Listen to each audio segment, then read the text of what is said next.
सभी को नमस्कार और स्वागत है मेरे channel be creative enjoy present life में। और दोस्तों, आज हम जा रहे हैं चंडीगढ़ और चंडीगढ़ के बाद जाएंगे हम शिमला। और आज का जो दिन है वो 25 दिसंबर है। आज क्रिसमस है, तो हम सबसे पहले चंडीगढ़ एक्सप्लोर करेंगे। और चंडीगढ़ जो है उसमें 2-4 चीज़ें जो है देखने लायक बहुत अच्छी है, जैसे कि सुखना लेक हो गया, रोज गार्डन हो गया, रॉक गार्डन हो गया। और चंडीगढ़ सिटी आप तो जैसे जानते हैं कि ब्यूटीफुल सिटी है। और कुछ फूड है वो हम एक्सप्लोर करेंगे, तो देखते हैं हम क्या कर पाएंगे। उसके बाद अगर लेक अच्छी है तो बोटिंग करने की फैसिलिटी होगी तो बोटिंग भी करेंगे और आपको दिखाएंगे। और एक स्वर्णदा ढाबा है वहाँ पे चंडीगढ़ में, वहाँ का जायका लेके आएंगे। और बाकी शिमला में देखते हैं हम क्या क्या कवर कर पाएँ। आज मैं यही गाड़ी जो टाटा नैनो एसी से निकल रहा हूँ, आपको पता है ये सीएनजी की है गाड़ी और 624 सीसी इसका इंजन है। और इसकी जो पेट्रोल में एवरेज 25.4 है, जबकि सीएनजी में 36 है। और चंडीगढ़ हाईवे में इसको हम चलाएंगे। दोस्तों, ये आपका काम तो कर देगी, मगर एक्चुअली में चंडीगढ़ हाईवे बहुत ही रिस्की हाईवे है, तो इसको साइड से ही चलाएंगे। देखते हैं, तो मेरे साथ बने रहिए और देखते रहिए be creative enjoy present life का चैनल, और मेरे साथ सफर करते जाइए चंडीगढ़ और शिमला का। तो दोस्तों, ये सिंधु बॉर्डर है और ये देखिए सब किसान लोग यहाँ पे अपना प्रोटेस्ट कर रहे हैं। और यहाँ पे जाम लगा हुआ है। एक्चुअली में हम चंडीगढ़ जा रहे थे तो यहाँ बीच में जाम लगा हुआ है। देखिए सब जगह किसान लोग हैं और अपने मांगे मनवाने के लिए। तो ये भी देखते हैं हम, हमारा प्लान शायद चेंज हो सकता है। चंडीगढ़ की जगह हमें कहीं और रुकना पड़ सकता है, तो देखते हैं। अभी 2 किलोमीटर लंबा 2.5 किलोमीटर लंबा जाम और बचा हुआ है, देखते हैं।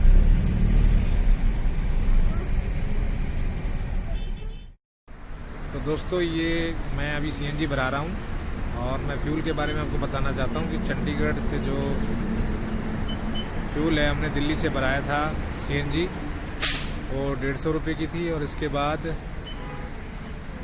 जो है हमने अम्बाला के पास में भरा रहे हैं, तो हम सीएनजी में ही हम चंडीगढ़ पहुंच जाएंगे। तो मानो का चंडीगढ़ जाने का कॉस्ट मेरे ख्याल से 150 300 रुपये लग जाएगा। 300 प्लस टोल होगा शायद। टोल का तो मैं बाद को बता पाऊंगा क्योंकि मेरा फास्ट टैग है, कितना कटा है वो उसी में पता चलेगा। तो 300 रफली अगर 200 रुपये भी मान लो तो आपका 500 रुपये में जो है वो आप चंडीगढ़ पहुंच जाओगे, तो एक अच्छी बात है। ये चला गया बोर्ड यार। हाँ तो दोस्तों, हम चंडीगढ़ पहुंचने वाले हैं। यहाँ से चंडीगढ़ 14 किलोमीटर दूर है। और अभी हमने अपना होटल लेंगे और उसके बाद मैं आपको कल होटल के सुबह आपको दर्शन कराऊंगा। यहाँ से हमें लेफ्ट मुड़ना है और आगे सीधा शिमला चला जाता है रोड। तो देखते हैं हम, आपको मैं कल टूर कराऊंगा अपने रूम का। सबके लिए गुड नाइट।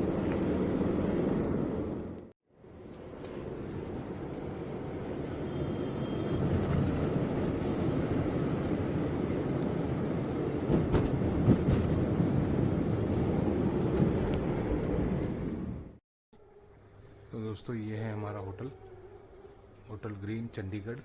और ठीक ठाक था यहाँ का एक्सपीरियंस, वो नहीं कह सकते ज़्यादा नहीं, ज़्यादा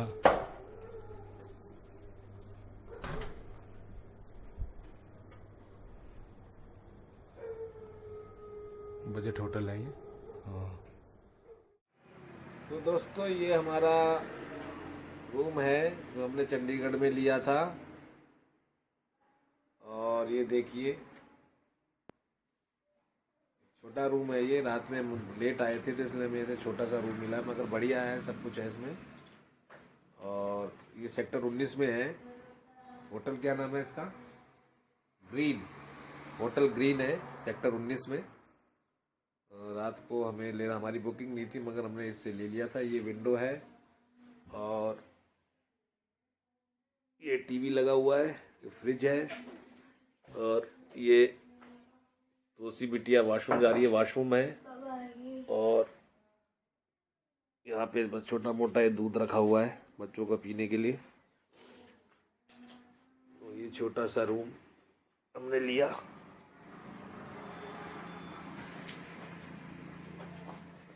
हेलो हेलो ब्यूटी, कहाँ जाओगे आज? इंडियन कॉफी हाउस चंडीगढ़ है, सुखना लेक और रोज गार्डन और गुड।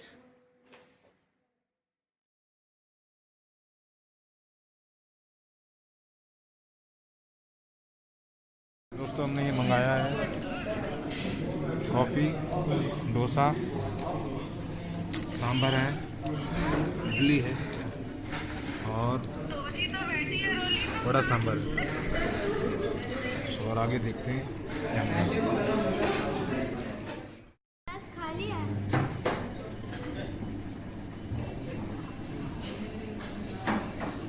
हाँ बताओ, एक गिलास खाली है।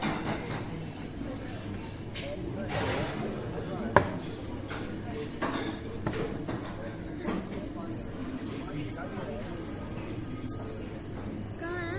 खाली करो। झूठ बोली है नाना। ये देखिए गाइस, मम्मी आप क्या खा रही हो? मैं तो इडली डोसा खा रही हूँ बेटा। दिखाओ कहाँ है, इसमें इडली का खाली मिली। पापा आप क्या खा रहे हो? मैं वेजिटेबल कटलेट सॉस के साथ? सॉस के साथ है या अलग से चटनी है? सॉस के साथ। अच्छा। तीसरा और डोसा। रोली क्या खा रही है? तीसरा डोसा। रोटी का तीसरा डोसा। तीसरा डोसा? इतने डोसे कैसे खा लिए इतने छोटे से पेट में? हैं? डोसा खाती।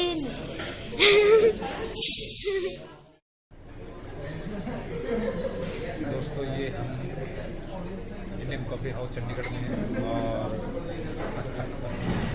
यहाँ पे ये कौन आ रखा है? यहाँ है इंडियन कॉफ़ी हाउस। और क्या ऑर्डर दिया आपने? डोसा, इडली और पता नहीं, कॉफ़ी। इंडियन कॉफ़ी हाउस में तो कॉफ़ी मिलती है। नहीं बोलो।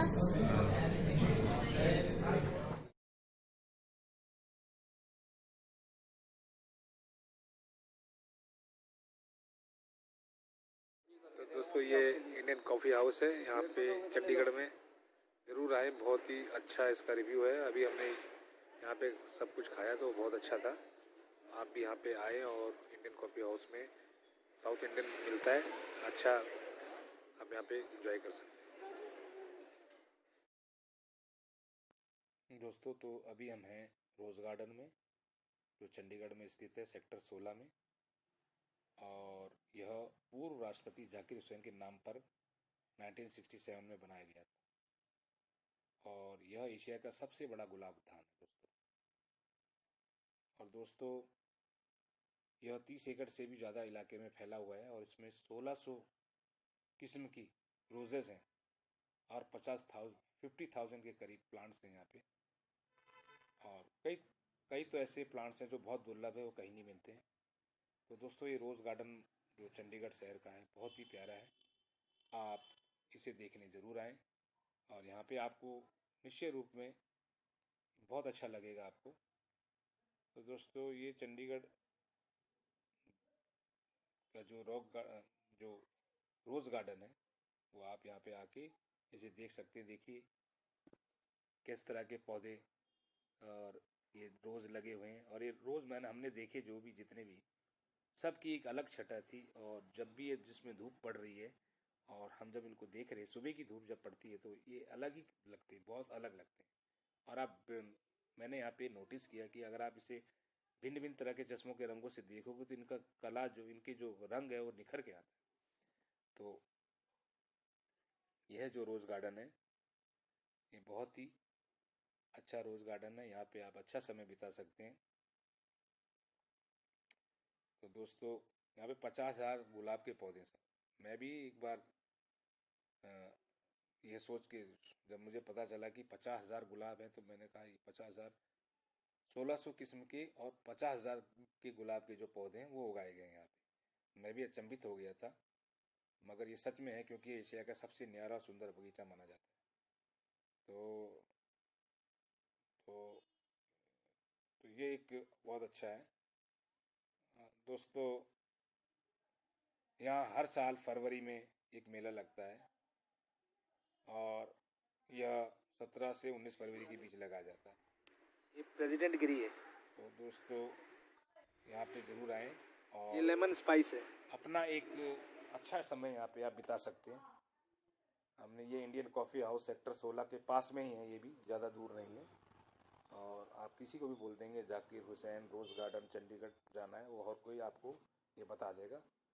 मैं आपको कुछ पौधे ज़रूर दिखा रहा हूँ यहाँ पे। 1600 तो किस्म के दिखा नहीं सकता मैं आपको, मगर कुछ ज़रूर दिखाऊंगा जो मुझे अच्छे लगे, मैं आपको ज़रूर दिखाऊंगा।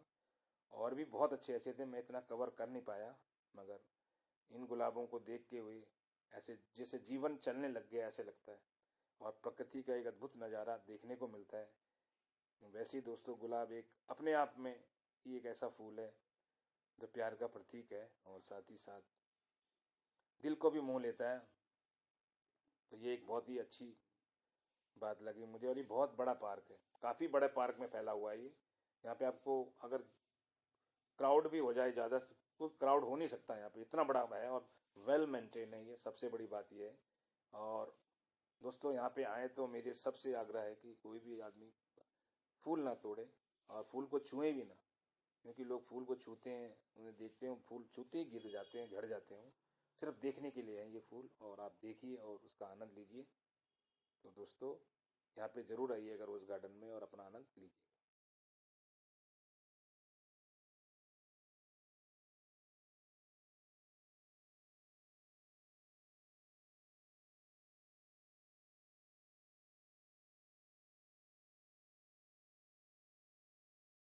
गुलाब का नाम है फाइन टून रेड।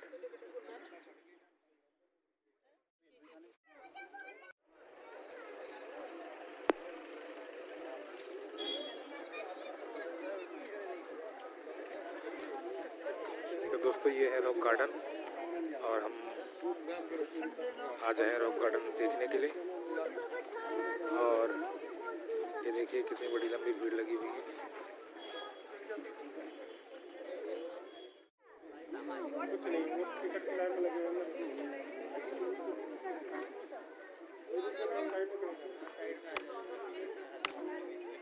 दर्शु पानी की बोतल किसके पास है? इनके पास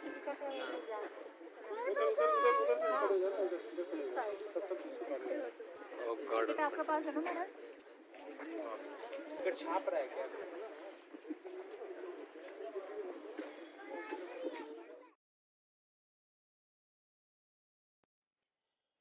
दोस्तों मैं चंडीगढ़ में स्थित रॉक गार्डन के एक सुप्रसिद्ध पर्यटन स्थल है, और यह मूल रूप से एक स्कल्पचर गार्डन है, और इसकी स्थापना नेकचंद सैनी के द्वारा की गई थी, इसलिए इसे नेकचंद राव गार्डन भी कहा जाता है। वर्तमान में दोस्तों यह गार्डन 40 एकड़ एरिया में फैला हुआ है। इस गार्डन के संस्थापक नेकचंद का निधन 90 वर्ष की आयु में ही हो गया था। दोस्तों देखिए सब वेस्ट से बना हुआ, देखिए ये जितनी भी टाइल्स लगी हुई है टूटी हुई, ये रॉक लगे हुए हैं, देखिए आप देख रहे होंगे, सब का सब वेस्ट है, वेस्ट से बना हुआ है। तो आप यहाँ देख सकते हैं। और दोस्तों ये मैं बता देता हूँ ये कहाँ पे, एक्चुअली में यह सुखना झील के निकट स्थित है। और इस गार्डन की खासियत यह है कि यह गार्डन कूड़े करकट, सिरेमिक, प्लास्टिक बोतलें, पुरानी चूड़ियाँ और शीशों के पुराने टाइल्स इत्यादि की मदद से बनाया गया। ये एक प्रकार से यह वेस्ट मैनेजमेंट, कूड़ा प्रबंधन का एक बड़ा उदाहरण है। और दोस्तों ये चंडीगढ़ का रॉक गार्डन आज इतना फेमस हो गया है कि यहाँ पर प्रधानमंत्री नरेंद्र मोदी भी आ चुके हैं। साल 2016 में पीएम मोदी यहाँ पर आए थे और इस दौरान उनके साथ अतिथि के तौर पर भारत आए फ्रांस के प्रेसिडेंट फ्रांसवा होलांद भी आए थे यहाँ पे। तो दोस्तों ये यहाँ पर हर रोज़ बड़ी संख्या में टूरिस्ट घूमने आए हुए हैं। आज भी बहुत आ रखे हैं, हमारे यहाँ भीड़ लगी हुई है जबकि कोविड है। और तो यह एक बहुत बड़ा उदाहरण है वेस्ट मैनेजमेंट का। लोग देखने के लिए आते हैं, अच्छा का अच्छा सुंदर लग रहा है, दूसरा वो भी है। और यहाँ पर हर रोज़ बड़ी संख्या में टूरिस्ट घूमने के लिए आते हैं। यहाँ भारत देश से ही नहीं बल्कि विदेशों से भी काफ़ी लोकप्रिय हैं, आते हैं। इसकी स्थापना किए हुए 40 साल से भी ज़्यादा समय बीत चुका है। 1958 में नेक चंद ने इस गार्डन की स्थापना की थी। और दोस्तों थोड़ा सा दोस्तों इसमें इतिहास के बारे में आपको बता दूं कि इस गार्डन के निर्माण की खासियत यह है कि नेक चंद एक कर्मचारी थे और वो दिन भर साइकिल पर बेकार पड़ी ट्यूबलाइट्स, टूटी हुई चूड़ियाँ, चीनी मिट्टी के बर्तन, तार, ऑटो पार्ट, चीनी के कप, फ्लश की सीटें, बोतल के ढक्कन और बेकार फेंकी हुई चीज़ों को बीनते रहते थे। उनमें क्रिएटिविटी कूट कूट कर भरी हुई थी। अपनी इसी कलात्मक को उन्होंने इस कलाकृति के रूप में ढालने का मन बनाया। वे इन सभी कूड़े वाले सामानों को बीन कर एक जगह पर जमा करते रहते थे और जब उन्हें अपनी नौकरी से कुछ समय मिलता तो इन चीज़ों से बेहतरीन और उत्कृष्ट मूर्तियों और खूबसूरत कलाकृतियाँ बनाना बैठ जाते थे। इनकी बनाई गई कलाकृतियों को देखकर सभी लोग दंग रह जाते थे। अंत में इन्होंने इन सभी चीज़ों को एक जगह इकट्ठा करके इन्हें एक गार्डन का रूप दे दिया था। और दोस्तों आप देख रहे होंगे, तो दोस्तों ये देखिए कितना अच्छा झरना यहाँ पे बना रखा है। और इस झरने के पास आप जाओगे तो ऐसा लगता है जैसे कि आप एक ऐसे नेचर में रह रहे हैं जो कि प्रकृति के, मगर एक्चुअल में ये नेचुरल नहीं है, ये बनाया गया है और फिर भी ये एक से नेचुरल लग रहा है।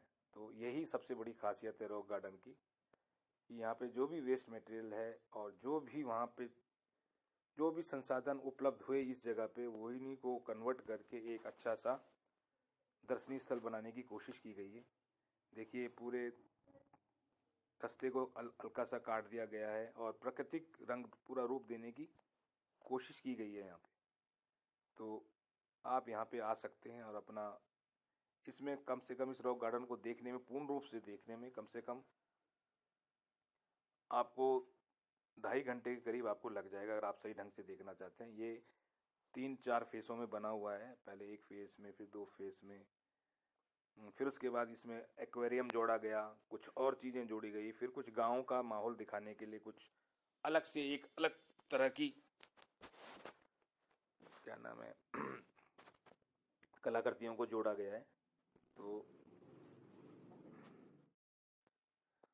देखिए दोस्तों ये झरना कितना मनमोहक लग रहा है और ये झरने पे ये सेल्फी पॉइंट बन चुका है ये झरना। देखिए सब लोग यहाँ पे सेल्फी खिंचा रहे हैं और मैंने भी यहाँ पे फ़ोटो खिंचाई अपने बच्चों के साथ में। बहुत ही मनमोहक लग रहा है और इस समय यहाँ पे धूप आ रखी है, सर्दी का समय है, तो धूप के साथ साथ में आप इस झरने का आनंद लें सर्दी में।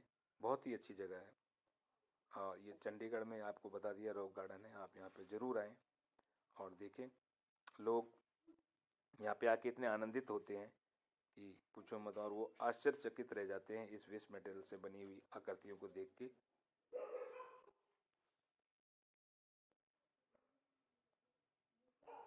तो दोस्तों ये देखिए मेरी बिटिया फ़ोटो खिंचा रही है एक नए पॉइंट के साथ में, और ये देखिए बीच में ऐसी गुफा जैसी रास्ता निकाल रखा है और लोग देखना चाह रहे हैं कि आगे क्या है।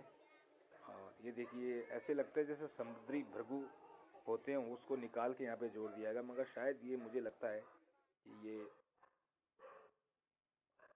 अलग टाइप का वो है। यहीं पे शायद मेरे ख्याल से ये पाया जाता था, ये उठा के लाया नहीं गया है। कुछ चीज़ें यहाँ ऐसी थी, शायद ये जब एरिया अलॉट किया गया था तो इन सब चीज़ों का भी ध्यान रखा गया था। दोस्तों चंडीगढ़ शहर के केंद्र में बसे सेक्टर 22 की अपेक्षाकृत तंग सड़कों पर भटकते भटकते मशहूर पंजाबी कवि शिव कुमार बटालवी ने इसे पत्थरों का शहर कहा था, और शायद कुछ गलत भी नहीं कहा था कि यह शहर में नया नया आता है, खास तौर पर साथ ही सटे पंजाब हरियाणा के शहरों और कस्बों से उसे यहाँ कंक्रीट की इमारतें ही नहीं, पत्थर दिल बाशिंदे से भी दो चार होना पड़ता है। मगर दोस्तों, शहर के एक सरकारी महकमे के एक मामूली रोड इंस्पेक्टर नेकचंद सैनी को शायद कवियों शायरों से ज़्यादा इत्तेफाक नहीं था। लिहाजा उसने चंडीगढ़ के ईंट पत्थरों और तिरस्कृत करके फेंके जा चुके फालतू सामान में ही जीवन तलाशने की शुरुआत की, और उनकी पत्नी जैसी प्रिय साइकिल के चलते ये ईंट पत्थर ही शहर की जान बन गए। चंडीगढ़ में उसके अपने और बेगानों का सफ़र तब तक अधूरा ही रहता है जब तक वे रॉक गार्डन के कदम छोटे परिवार से झुककर उसमें दाखिल नहीं हो जाते। दोस्तों, नेकचंद आज दुनिया में नहीं है, लेकिन उनकी मौजूदगी से दुनिया अब भी वंचित नहीं है। रॉक गार्डन के रूप में नेकचंद हमेशा जिंदा रहेंगे। तो दोस्तों, ये रॉक गार्डन नेकचंद के नाम है, और नेकचंद अभी अब है नहीं इस दुनिया में, मगर हम उनको याद कर सकते हैं ये रॉक गार्डन को देखते हुए। दोस्तों, नेकचंद ने जब फालतू सामान, मिट्टी और पत्थरों के साथ बुत राशि की शुरुआत की, तब से इस कला को सीखने के लिए कोई बड़े स्कूल कॉलेज नहीं थे। न तो वे कोई पेशेवर शिल्पकार थे और न ही वास्तुशिल्पकार, न ही वो कोई एकलव्य थे जिनके सामने अपनी कला को सीखने के लिए किसी गुरु का आदर्श या मूर्ति थी। उनके पास कुछ तो था, तो वह यही था कि उनकी कल्पनाशीलता और उसे मूर्त रूप में देने का उनका जीवन। यह उनसे भी छुपा नहीं था कि उनका यह शौक कुछ लोगों को नागवार गुजरेगा। शायद यही वजह रही कि रॉक गार्डन की परिकल्पना ढके छुपे तरीके से हुई। कल्पना को मूर्त रूप देने की लगन और धुन ऐसी थी कि जिसकी कोख में एक ऐसा अजूबा पैदा हुआ कि मुल्क में तो उसका डंका बजा ही, वरन विश्व भर में भी चंडीगढ़ की ख्याति हो गई। दोस्तों, एक ये भी कहा जाता है कि ऐसा भी नहीं है कि कभी नेकचंद ने कोई समझौता न किया हो। रॉक गार्डन को शादी ब्याह के लिए मुहैया कराने को लेकर विवाद के केंद्र में भी वे रहे, और ख़ास बात यह भी है कि यहाँ शादी ब्याह अपने आप में प्रतिष्ठा का विषय है। जाहिर है कि ऐसे निजी आयोजन के लिए ऊंची पहुंच होना जरूरी है। नेकचंद के करीबियों का कहना है कि इन सब के पीछे मंशा ये होती थी कि शायद इससे शहर के अलबरदारों का रॉक गार्डन के विकास के प्रति झुकाव बना रहे। लिहाजा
वेरी गुड, एक बार क्लैपिंग कर दो प्लीज एवरीवन इनके लिए। Thank you so much, thank you. Stamp पर दे दो प्लीज इनके लिए।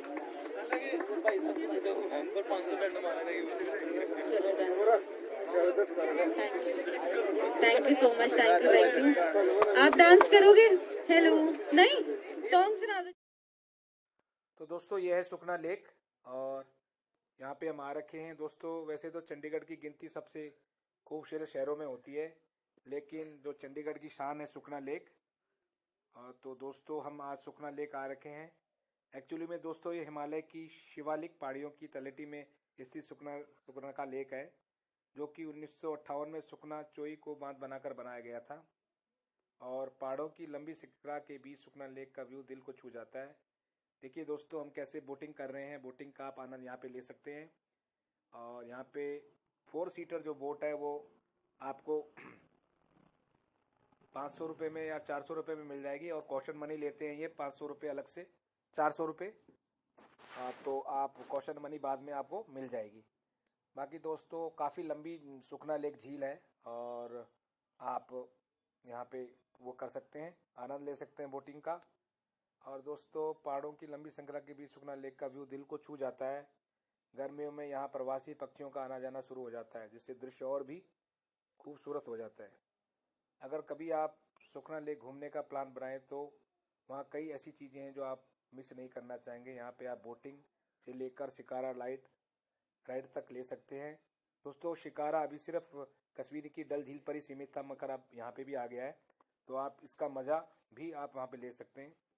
इसके अलावा दोस्तों सुखना लेक में आपको काफ़ी ऐसे टूरिस्ट भी दिख जाएंगे जो जगह जगह आपको पोर्ट्रेट बनाते हुए मिलेंगे आपको, जो 200 से 500 रुपये में आपका स्केच बना के तैयार कर देते हैं। इसके अलावा आप दोस्तों सुखना झील के पास पार्किंग एरिया में आप ऊँट की सवारी भी कर सकते हैं।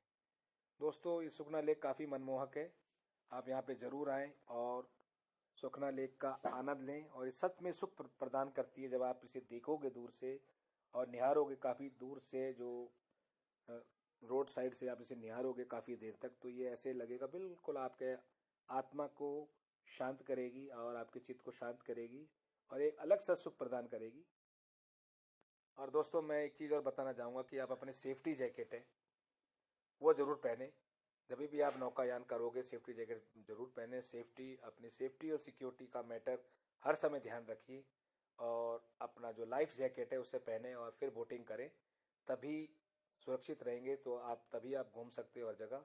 तो इसको अपने माइंड पे रखें हर समय और बोटिंग का आनंद लें। बोटिंग करने से पहले, चढ़ने से पहले आपको सेफ्टी जैकेट पहनाई जाती है, उसको इग्नोर ना करें। तो इसका ज़रूर ध्यान रखना है आपको। तो दोस्तों सुखना झील आए चंडीगढ़ में और इसका आनंद लें। दोस्तों यहाँ पे एक पीपल का पेड़ भी है, जो माना जाता है कि वो सबसे पहले जब चंडीगढ़ नहीं था तब भी वो पड़ा हुआ था, उसकी एक अलग मान्यता है, उसे भी आप देखिए। इसके अलावा यहाँ पे फूड्स आउटलेट्स हैं काफ़ी, और भी फन करने की और भी चीज़ें हैं, तो यहाँ पे कर सकते हैं। इसके अलावा मेरे बच्चों ने डांस किया होगा, आपने देखा होगा, ये इवेंट वहाँ पे लगा हुआ था बॉर्न बिस्कुट का, तो वो सबसे टैलेंट पूछ रहे थे कि आपको क्या आता है, आपको क्या आता है। इस हिसाब से हमारे बच्चों ने भी पार्टिसिपेट करा और उन्होंने भी एक इनाम जीता, तो बच्चे बड़े खुश हुए इस बात से। तो ये एक अलग एक्सपीरियंस था। तो दोस्तों ये चंडीगढ़ का जो ब्लॉग है ये आपको मैं आशा करता हूँ पसंद आया होगा। चंडीगढ़ आएँ दोस्तों, ये बहुत अच्छा शहर है और आपको यहाँ पे जाम नहीं मिलेगा, सबसे बड़ी बात है। और पूरे रूल का पालन करें, सबसे बढ़िया है। दिल्ली जैसा नहीं है, यहाँ पे थोड़ा सा खुला खुला मिलेगा आपको, दिल्ली काफ़ी क्राउडेड है। तो दोस्तों यहाँ पे आइए और मज़ा लीजिए अपने लेक का। और आशा करता हूँ मुझे ये ब्लॉग आपको काफ़ी अच्छा लगा होगा और आगे आने वाला ब्लॉग भी मैं आपको शिमला का मैं आपको दिखाऊंगा। इसमें बने रहिए और देखते रहिए मेरा be creative enjoy present life. और दोस्तों आपको ये चैनल अगर आपको ये वीडियो अच्छा लगा तो इसे शेयर करें, सब्सक्राइब करें, लाइक करें। तो दोस्तों धन्यवाद। आगे मैं मिलता हूँ आपको शिमला के ब्लॉग में। धन्यवाद दोस्तों मैं अपना एक्सपीरियंस के बारे में, चंडीगढ़ के एक्सपीरियंस के बारे में कुछ बताना चाहूँगा। दोस्तों हम दिल्ली से निकले थे तो हमारा फ्यूल का एक्सपेंस जो है वो मैंने जैसे पहले भी बताया था, 300 रुपये CNG लगा था, 300 के समथिंग, और 200 रुपये आप टोल लगा लीजिए। 500 या 550 रुपये में हम चंडीगढ़ पहुंच गए। क्योंकि दोस्तों रोड काफ़ी अच्छा है, बिल्कुल प्लेन रोड है, तो ऐसी कोई प्रॉब्लम की बात नहीं है। तो टोल जो लगा है हमारा 200 के करीब लगा है, तो 550 के करीब, 350 प्लस 200 के करीब यानी 550 रुपये हमारा फ्यूल एक्सपेंस हो गया। बाकी आपका होटल का जहाँ तक बता दूँ 1300 रुपये पर डे के रूम के हिसाब से 2600 रुपये ये लगे। मगर दोस्तों जो खाने की बात हम करेंगे तो खाने का आपका कम से कम 3,000 रुपये 3,500 रुपये हमारा खाने का लगा है। हमने अच्छी जगह खाना खाया था और कुछ अच्छे रेस्टोरेंट थे वहाँ पे भी खाया था, इसलिए 3,500 रुपये खाने का लग गया। और बाकी दोस्तों ये बोटिंग वोटिंग का जितना भी फन एक्टिविटीज़ हो गई, इसके हमारा 1,500 रुपये के करीब लगा लीजिए। तो एक और सिर्फ एक सुखना लेक में हमने पैसे दिए, बाकी तो और जगह देखने का फ्री था। और एक रॉक गार्डन में भी दिए हमने पैसे, मेरे ख्याल से 30 रुपये पर एडल्ट के हिसाब से है, 30 रुपये पर एडल्ट के हिसाब से, बच्चों का 10 रुपये है। तो इस हिसाब से हमारे लगे हैं पैसे। तो आपको यहाँ पे जो भी जितना भी एक्सपेंस हुआ मैं आपको यहाँ बोर्ड में दिखा देता हूँ लिख के, और उसके अकॉर्डिंग आप भी अपनी यात्रा बनाएं और चंडीगढ़ एक खूबसूरत शहर है जो उसको देखें।